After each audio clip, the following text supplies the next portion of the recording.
अस्सलामुअलैकुम my YouTube viewers. आज मैं आपके लिए लेकर आई हूँ 16 फ़ैब का एसएसटी का पेपर। अब सवाल है, which country was the first to recognise Pakistan after independence. तो सबसे पहले किसने कबूल किया था पाकिस्तान को? ईरान ने किया था, जिसकी करेंसी है रियाल और जिसका कैपिटल है तेहरान। ये पाकिस्तानी नक्शे में कहाँ मौजूद है? वो है साउथ वेस्ट। तो ये सवाल भी आपके पास आ सकते हैं। पाकिस्तान को जो कॉरिडोर, एक कॉरिडोर है जो ताजिकिस्तान से दूर करता है, वो कॉरिडोर होता है वाखान कॉरिडोर। ये भी याद रखिएगा, ये सवाल आ सकते हैं। Who issued the legal framework order in 1970? A Zulfikar Ali Bhutto, general Agha Mohammad Yahya Khan, general Ayub Khan, general Tikka Khan. तो जनरल आगा मोहम्मद याया खान। 1970 में इलेक्शन हुए और 1971 में हमसे ढाका अलहदा हो गया। जनरल टिक्का खान पाकिस्तान के पहले चीफ ऑफ आर्मी स्टाफ थे। चीफ ऑफ आर्मी स्टाफ से पहले जो ओहदा हुआ करता था वो था कमांडर। कमांडर इन चीफ के पहले ओहदे को 1972 में अबॉलिश करके चीफ ऑफ आर्मी स्टाफ का ओहदा एम्बॉलिश करवाया था, इंट्रोड्यूस करवाया था। क्वेश्चन ये भी आता है कि first commander of chief Pakistan का कौन था? तो वो था मार्शल अयूब खान। जुल्फ़िकार अली भुट्टो ने बुक लिखी थी माय एग्जीक्यूशन, और इन्होंने जब पार्टी बनाई थी वो थी 1967 में पीपीपी, पीपल्स पार्टी।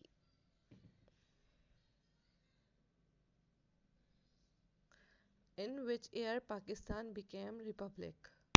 कि पाकिस्तान हमारा रिपब्लिक कब बना था? तो जाहिर सी बात है कि आइन, जब आइन बना था, और आइन बना था 23 मार्च 1956 में। मैं आपको एक ही सवाल में से 10 सवाल इसलिए निकाल कर दे रही हूँ, हो सकता है इनमें से कोई भी क्वेश्चन आ जाए। 1962 का कॉन्स्टिट्यूशन भी बहुत इंपॉर्टेंट है, जिसके अंदर 1956 के अंदर कितने आर्टिकल्स आए थे?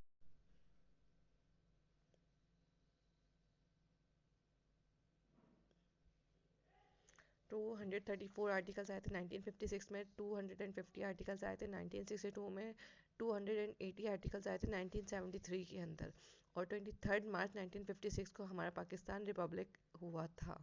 8 जून 1962 में, 62 वाला 8 जून 1962 में हुआ था, और 63 वाला 73 वाला 14 अगस्त 1973 में आइन हुआ था। 1973 में इन्फोर्स्ड हुआ था। क्वेश्चन है, which was the first opposition party इन पाकिस्तान? पाकिस्तान में सबसे पहली अपोजिशन पार्टी कौन सी थी?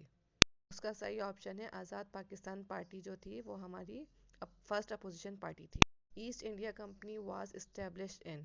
ईस्ट इंडिया इंडिया कब इस्टेब्लिश हुई थी? तो उसका ऑप्शन है सी, 1600 के अंदर ईस्ट इंडिया कंपनी इस्टेब्लिश हुई थी। क्वेश्चन ये भी आ सकता है, who enrolled east India company? उसको किसने इजाज़त दी थी बनाने की? तो उसको दी थी जहांगीर ने इजाज़त दी थी ईस्ट इंडिया कंपनी बनाने की। पूछा जा सकता है कि जहांगीर कौन सा रूरल था? तो ये जहांगीर था 4th नंबर का रूरल एम्पायर। रूरल जहांगीर ने ईस्ट इंडिया कंपनी को अलाउ किया इंडिया में लगाने के लिए, और इन्होंने सबसे पहले जो इंडिया के अंदर अपनी कंपनी लगाई थी उसका नाम था सूरत। अगला क्वेश्चन है, in which language Shah Waliullah translated holy Quran? कल पूछा गया था कि शाह वलीउल्लाह का असली नाम क्या है, और आज पूछा गया है कि शाह वलीउल्लाह ने कौन सी ज़बान में कुरान मजीद को ट्रांसलेट किया था। तो इसका सही आंसर है पर्शियन के अंदर उन्होंने कुरान मजीद को ट्रांसलेट किया था। कल के टेस्ट में भी ये सवाल आ सकता है कि शाह वलीउल्लाह कब पैदा हुए? तो शाह वलीउल्लाह पैदा हुए थे 1702 के अंदर, और 1762 के अंदर उनके इंतकाल हो गया था। समटाइम्स कंट्रोवर्सी चलती रहती है कि 1703 में हुआ था और इंतकाल हुआ था 1761 में। अब ये गूगल में यही था। अब अगला सवाल है, which city held the OIC conference in 1997? इसका मतलब ये है organisation of Islamic commerce commission की कॉन्फ्रेंस कब हुई थी? 1997 कौन से शहर में हुई थी? तो वो इस्लामाबाद के अंदर हुई थी। एक क्वेश्चन ये भी आ सकता है कि 1994 के अंदर भुट्टो के दौर में जो होस्ट की गई थी ओआईसी कॉन्फ्रेंस, वो कहाँ की गई थी? वो लाहौर के अंदर होस्ट की गई। और एक क्वेश्चन ये भी आ सकता है कि ओआईसी की फुल फॉर्म क्या है? तो है ऑर्गेनाइजेशन ऑफ इस्लामिक कोऑपरेशन। और ये बनी 25 दिसंबर, सॉरी, ये बनी 25 सितंबर 1969 में। ये पहली जो हुई थी कॉन्फ्रेंस वो हुई थी रबात में, जो कि कैपिटल है मोरक्को का।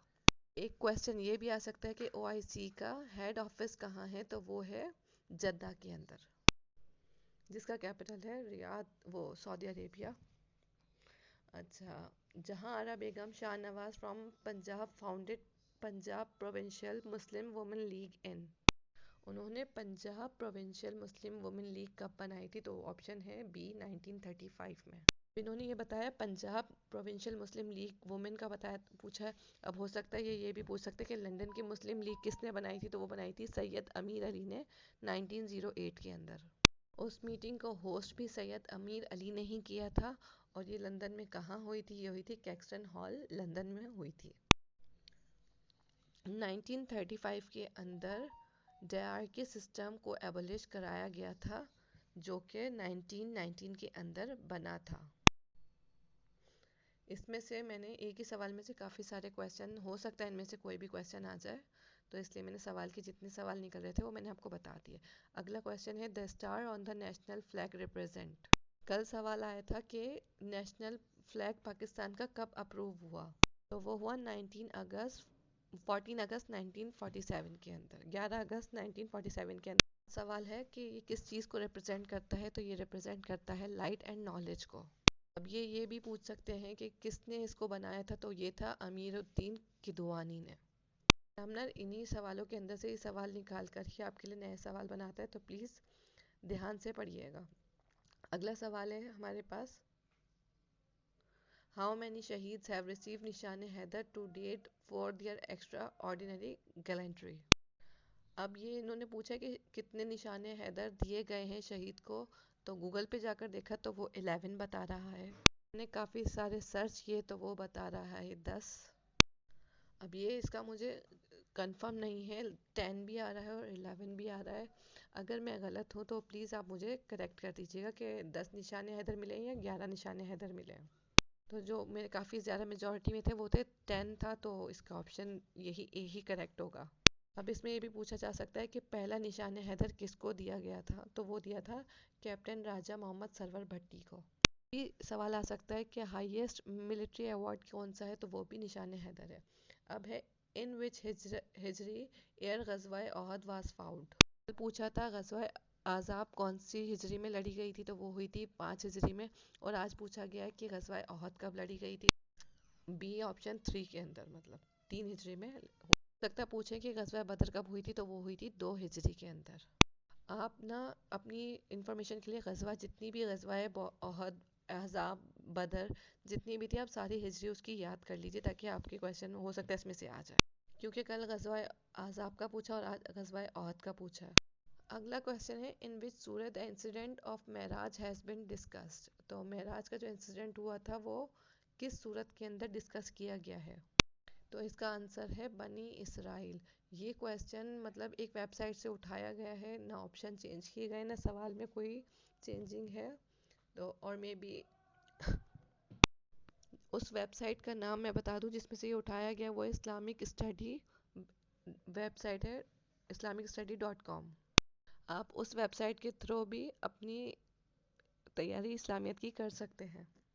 और सूरह अल मायदा के अंदर गुस्ल वज़ू और तयम्मुम का तरीका बताया गया है, ये भी याद रखिएगा। व्हाट इज़ वही है मतलू, वही है मतलू, इसका मतलब ये है, मतलू का मतलब ये कि खुदा ने अपने वर्ड के अंदर खुद बताया हो। तो इसका जो आंसर है वो ऑप्शन सी होगा, वही send by Allah through Jibrail अलैहिस्सलाम and he taught prophet as to how it should be delivered. तो इन्हीं सवालों के अंदर से ही मैंने जो आपको वेबसाइट बताई है उसमें से आप थोड़ा ध्यान दीजिएगा, उसमें से सवाल आ सकते हैं, और कोई गलती हो तो प्लीज़ आप मुझे करेक्ट कर सकते हैं। अगला क्वेश्चन की तरफ हम चलते हैं।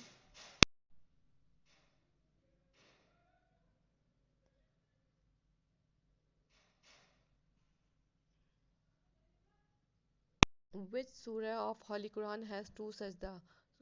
कुरान ने पाक की वो कौन सी सूरत है जिसके अंदर 2 सजदे हैं, तो अलहज के अंदर 2 सजदे हैं। अब आप मुझे ये बताएं कि पूरे कुरान में कितने सजदे हैं, और जो है पहला सजदा कौन सी सूरत में आता है, तो सूरह अराफ के अंदर पहला सजदा आता है और पूरे कुरान पाक के अंदर 14 सजदे हैं। आउट ऑफ 4 खुलफाए राशिदीन, तो कितने हैं खुलफाए राशिदीन? 4 हैं। हज़रत उस्मान गनी, हज़रत अबू बकर सिद्दीक, हज़रत उस्मान और हज़रत अली। तो इन्होंने पूछा है आउट ऑफ 4 खुलफाए राशिदीन के अंदर हाउ मैनी वर मार्टिर्ड, कितने शहीद हुए हैं। तो इसका जो सही आंसर है वो है ऑप्शन 3, हज़रत उमर, हज़रत उस्मान और हज़रत अली, ये 3 हुए थे शहीद। तो हज़रत अबू बकर सिद्दीक है वो हमारे, उनका वैसे ही इंतकाल हो गया था। अब है सवाल, how many prophets are mentioned by name in the holy Quran. ये सवाल इन्होंने पूछा है कितने पैगंबर हैं जिनका नाम कुरान पाक में आया है, तो वो है ऑप्शन बी 25। इसमें बहुत से सवाल भी आ सकते हैं कि कुरान पाक के अंदर कौन सी वो सूरत है जिसके अंदर 2 दफ़ा बिस्मिल्लाह आती है, किस सूरत को कुरान पाक का दिल कहा जाता है, किसको कुरान पाक की खूबसूरती कहा जाता है। तो 2 बिस्मिल्लाह आती है सूरह नमल के अंदर, और खूबसूरती कहा जाता है सूरह रहमान को, और सूरह यासीन को कहा जाता है कुरान पाक का दिल। ये भी सवाल हो सकता है कि वो कौन सी सूरत है जिसमें बिस्मिल्लाह नहीं है, तो वो है सूरह तौबा। और सबसे जो शॉर्टेस्ट सूरत है वो है सूरह कौसर, और जो सबसे बड़ी सूरत है वो है सूरह बकरा। इनमें से भी आपके पास सवाल आ सकते हैं। ऐसे जितने भी आपके पास क्वेश्चन हैं वो सारे सवाल रट लीजिए क्योंकि होली कुरान से रिलेटेड आ सकते हैं। अब है how many surah have been named after the prophet. ये सवाल है कि वो कौन से नबियों के नाम पर सूरतों के नाम रखे गए हैं। पूरे कुरान में 114 सूरतें हैं, जिनमें से जो सूरतें पैगंबरों के नाम पर हैं वो हैं 6 सूरतें। कौन सी हैं वो सूरतें? कौन कौन सी वो सूरतें हैं? सूरह यूनुस, सूरह हूद, सूरह यूसुफ, सूरह हज़रत मोहम्मद सल्लल्लाहु अलैहि वसल्लम और सूरह हज़रत इब्राहिम, सूरह इब्राहिम। अब सवाल है, अमंग द उम्मुल हत मोमिनीन who was the last one to leave this world. उम्मुल हाते मोमिनीन का मतलब ये है हमारे रसूल की बेगमात को कहा जाता है जो बिलीवर थी पहली हमारे अल्लाह की। तो ये सबसे पहले, तो इस सवाल का मतलब ये है कि वो कौन सी हमारे रसूल की बेगम है जो सबसे लास्ट के अंदर इस दुनिया से गई थी। तो इसका ऑप्शन है हज़रत उम्मे सलमा। अब है हाउ मैनी सजदास आर इन मक्की सूरा। तो अब ये देखें, पहले हम लोगों को तो सिर्फ यही पता होता है कि पूरे कुरान पाक में कितने सजदे हैं, और इसके अंदर इन्होंने पूछा मक्की सूरतों के अंदर कितने सजदे हैं, तो इसका ऑप्शन है सी, 11 सजदे हैं मक्की सूरत के अंदर। आप कुरान पाक में भी एक दफ़ा चेक कर लीजिएगा कि सूरह मक्की के अंदर वो मक्की सूरतों के अंदर कितने सजदे हैं। मगर जो अगर हम वेबसाइट पे जाकर गूगल करते हैं तो उसके अंदर 12 आ रहा है हमारे पास। अब हमारे पास ये अगला क्वेश्चन है, इन विच हजरी वजू मतलब अब्लूशन वाज मेड मैंडेटरी, मतलब वजू कब कौन सी हिजरी के अंदर ज़रूरी हुआ था, वो था 5 हिजरी के अंदर। आप इनको अच्छी तरीके से पढ़ लें क्योंकि इनके अंदर से भी आ रहे हैं, मतलब कल वाले टेस्ट में जो आया था वो आज वाले टेस्ट में भी उनसे रिलेटेड क्वेश्चंस आए हैं, तो आप लोग ध्यान से हर सवाल को अच्छी तरीके से पढ़ लीजिएगा। अगला क्वेश्चन है, अब सवाल है what is the significance of civic responsibility. तो सिविक रिस्पॉन्सिबिलिटीज़ की सिग्निफिकेंस क्या है? सिविक का तो ज़्यादातर लोगों को पता नहीं है, मगर एक ट्रिक है मेरे पास जो कि वो ये है कि जो लॉन्ग आंसर होगा वो आपका सिविक के अंदर ट्रू होगा, मतलब contributing to the well being of the community. मैंने ये गूगल से उठाया तो ये इसकी रिस्पॉन्सिबिलिटी सिग्निफिकेंस शो। तो बी आपका आंसर वो राइट है क्योंकि ये ही सबसे बड़ा। अगला क्वेश्चन है what is the focus of civic education. तो फोकस क्या है सिविक एजुकेशन की, तो इसमें भी जो सबसे बड़ा है आप उसी पे टिक कर दें, understanding the structure and function of government. ये ट्रिक बिल्कुल आप यूज़ कीजिएगा, बिल्कुल सही लगेगी। मैंने सिविक के लिए यही ट्रिक यूज़ की हुई है, जैसे गूगल पे सर्च किया तो यही करेक्ट हो रहा है। जो हमारे पास इसके बाद जो अगला क्वेश्चन है what is the primary focus of civics. तो अब देख लें इसके अंदर बी और सी के जो आंसर्स हैं वो दोनों एक बराबर ही हैं, तो आप थोड़ा सा दिमाग लगाइए कि सिविक्स के ऊपर किस चीज़ का प्राइमरी फोकस किस चीज़ का है। तो वो ऑप्शन सी ही लग रहा है मुझे, फिजिकल साइंसेस का नहीं है, वो सिटीजनशिप का ही है। Study of citizenship and government के ऊपर प्राइमरी फोकस है, ये भी याद रखिएगा, थोड़ा दिमाग भी लगा लीजिएगा अपना, क्योंकि ये दोनों एक ही जैसे लग रहे हैं, मतलब दोनों एक बराबर है, ना कोई एक ज़्यादा बड़ा है ना कोई ज़्यादा छोटा है। अब चलते हैं हम नेक्स्ट क्वेश्चन की तरफ, और वो है what is the meaning of the term public policy. तो पब्लिक पॉलिसी का मतलब क्या है, उसकी टर्म का मतलब है government action and decision to address public issues. इसका मतलब ये है कि गवर्नमेंट जो एक्शन और जो फैसले करती है पब्लिक के इश्यूज को सही करने के लिए, वो पूछा गया है कि पब्लिक पॉलिसी क्या होती है। यहाँ पर भी वही रूल अप्लाई हो गया, जो बड़ा आंसर है वही आंसर है। अच्छा, what social sciences is concerned with the study of the earth feature and it impacts on human societies. तो इसका मतलब ये कि वो सोशल साइंस कौन सी जिसके अंदर हम ज़मीन के बारे में पढ़ते हैं, तो वो है ज्योग्राफी। ह्यूमन सोसाइटी के अंदर ज्योग्राफी है जिसके अंदर हम लोग अर्थ के फीचर के बारे में पढ़ते हैं। जितने भी टर्म्स हैं, मतलब biology, physiology, anthropology, sociology, economics, जितनी भी हैं लॉजी स्टडीज़ हैं, उन पर भी आप लोग थोड़ा नज़र डाल लें क्योंकि इनमें से भी क्वेश्चंस आ रहे हैं। ठीक है, अगला क्वेश्चन है what is the state in the context of civics. तो मैंने आपको कहा था कि सिविक्स के अंदर जो हमारे पास डिटेल में आंसर होगा वही हमारा करेक्ट आंसर है, यही आप ट्रिक यूज़ कीजिए और इसका करेक्ट आंसर भी sovereign political entity with defined borders ही है। एक आज़ाद पॉलिटिकल एंटिटी जिसके बॉर्डर्स पता हो कि यहाँ यहाँ इनके बॉर्डर्स हैं। अगला क्वेश्चन है what is the concept of citizenship important in a state. तो इसका मतलब है सिटीजनशिप रियासत में क्यों ज़रूरी है। तो इसका आंसर है to establish a sense of belonging, rights and responsibilities. तो ये एक सेंसिबल सा एक आंसर है कि अगर हम लोग एक शहरी अपना मुल्क चाहते हैं, वो क्यों चाहते हैं, ताकि हमें हमारा हक मिल सके, हमारी जो रिस्पॉन्सिबिलिटीज़ हैं वो हम लोग कर सकें, जिस चीज़ से हम बिलोंग करते हैं वो सेंस हमें पता हो हर चीज़ का। तो कॉन्सेप्ट क्लियर है वैसे भी इसका। और वैसे भी एक सिविक की मैंने आपको बताया था कि इसकी स्ट्रेटेजी क्या है, जो लॉन्ग आंसर है वही करेक्ट है। What is the primary function of family in civics. तो primary function of family in civics के अंदर क्या है, के अंदर अगर आपको सिविक्स की डेफिनेशन आती है ना, तो आपको पता चल जाएगा कि इसका आंसर क्या होता है, कि प्राइमरी फंक्शन क्या है सिविक का फैमिली के लिए। तो वो है प्रोवाइडिंग एजुकेशन, मतलब शहरी के लिए एजुकेशन प्रोवाइड करना, ये हमारा पहला फंक्शन है। What is the relationship between the family and citizenship in civics. तो ये सवाल है रिलेशनशिप बिटवीन फैमिली और सिटीजनशिप के दरमियान का रिलेशनशिप। तो अब मैंने इसको गूगल किया था, उसका आंसर मुझे नहीं मिल रहा। और जो मैंने एक ट्रिक लगाई थी, मे बी पॉसिबल है कि मैं रॉन्ग हो जाऊँ, मैंने इसकी ट्रिक लगाई थी कि जो बड़ा होगा तो families play a crucial role in development और रिस्पॉन्सिबल सिटीज़न। मैंने ये ट्रिक लगाई है, अगर गलत हो तो मुझे प्लीज़ आप बता दीजिएगा। मुझे इस वजह से ये सही लगा क्योंकि फैमिली का एक रोल होता है कि अपने अपने जो शहरी है उनको एजुकेशन देना।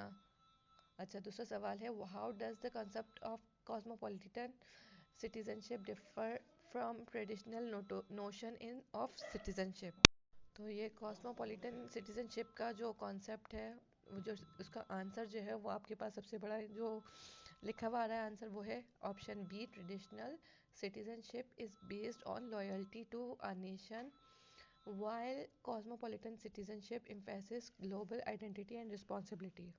Please like and subscribe my channel. अगर आपको कोई गलती हो तो प्लीज़ आप मुझे बता दीजिएगा। Thank you.